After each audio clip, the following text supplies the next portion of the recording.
इस वीडियो में हम लोग बात करेंगे कॉमन बात, जोड़ों की तकलीफ से लेकर के कि अगर किसी को जोड़ों में तकलीफ है तो वो किस डॉक्टर के पास जाए, कौन से ऐसे डॉक्टर हैं जिनके पास जाना चाहिए हमको। बहुत सारे लोग हमारे पास आते हैं, मैक्सिमम लोग अभी तक हमको जितना मिला है सब अधिकतर में उसमें मूलतः देखते हैं कन्फ्यूज़न रहता है कि जाना हमारी तकलीफ है तो हमको कहाँ है, जोड़ों की तकलीफ के मरीज। अन्य मरीजों का भी वही है, लेकिन चूंकि हम लोग जोड़ों पे काम करते हैं तो हम उसी से बात करेंगे। जोड़ों की तकलीफ के जो मरीज हैं वो कहाँ जाएं, कौन से मरीज डॉक्टर के पास जाएं। हड्डियों के क्षेत्र में काम करने के लिए 3-4 तरह के डॉक्टर होते हैं जो काम करते हैं। जैसे ऑर्थोपेडिक सर्जन हो गए, वो हड्डियों के सर्जन हैं। उनकी आवश्यकता आपको तब पड़ेगी जब किसी व्यक्ति की को तब पड़ेगी जब उसकी हड्डी टूट गई है या कुछ ऐसी उसकी तकलीफ है जो अब जो है बिना ऑपरेशन के संभव नहीं है उसको ठीक कर पाना, तो वह व्यक्ति सर्जन के पास जा सकता है, जो ऑर्थोपेडिक सर्जन होते हैं उनके पास, जो MS ऑर्थो जो लोग बोलते हैं जिसे कहा जाता है।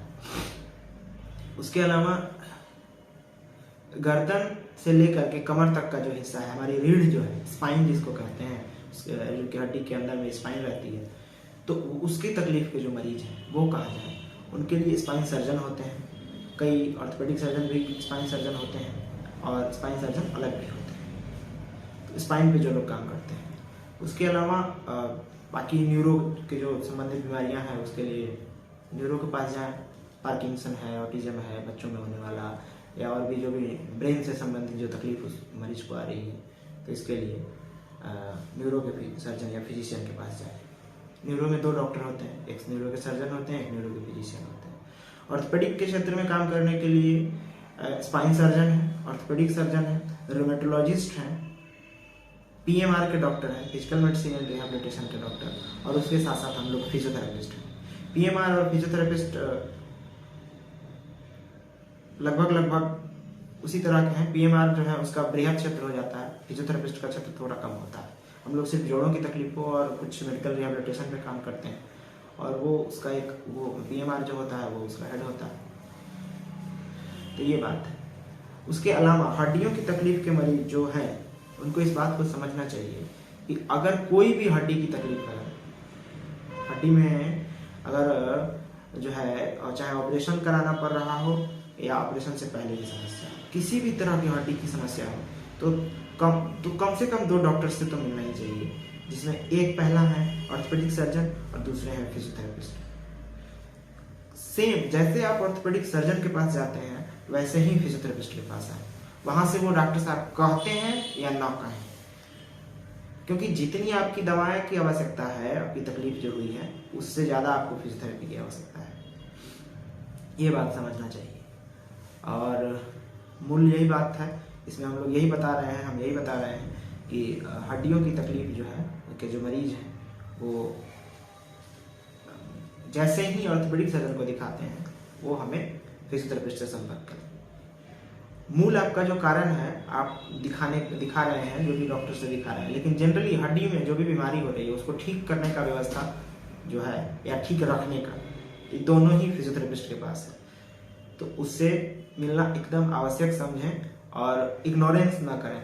यंग लोग जो आजकल काम कर रहे हैं, कंप्यूटर वर्क कर रहे हैं, और अगर जैसे होता क्या है, हम लोग जो इलाज करते हैं उसके पहले तकलीफ कैसे कैसे आती है कि शरीर को एक पोजीशन, एक पोस्चर का ख्याल नहीं रखने के कारण से मैक्सिमम बीमारियां हड्डियों से संबंधित होती हैं।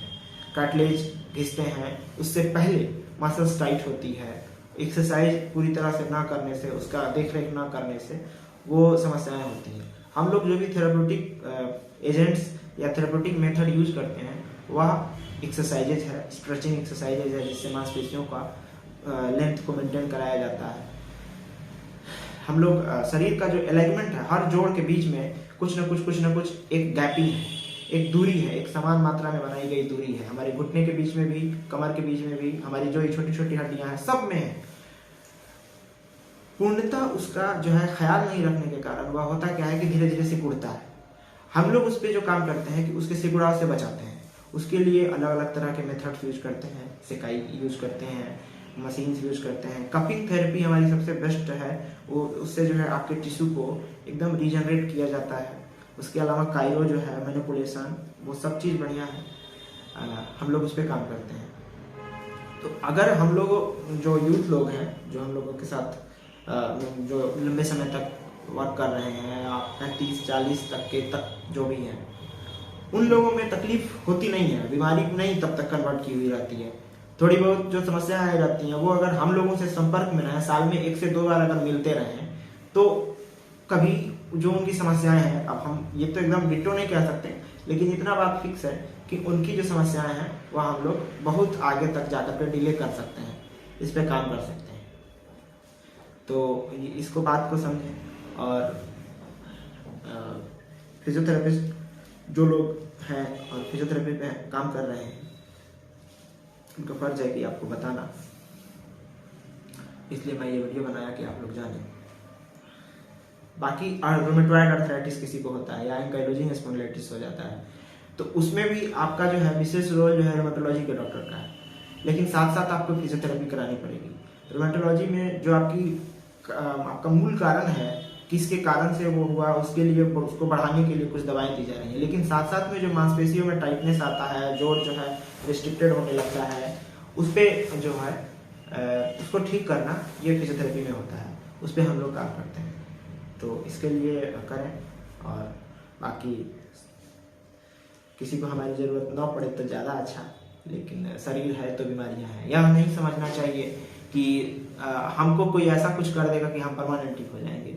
ये तो बड़ा मुश्किल सवाल, बड़ा मुश्किल है परमानेंटली ठीक होने वाला। कई लोग हमसे पूछते हैं कि परमानेंटली ठीक हो जाएगा।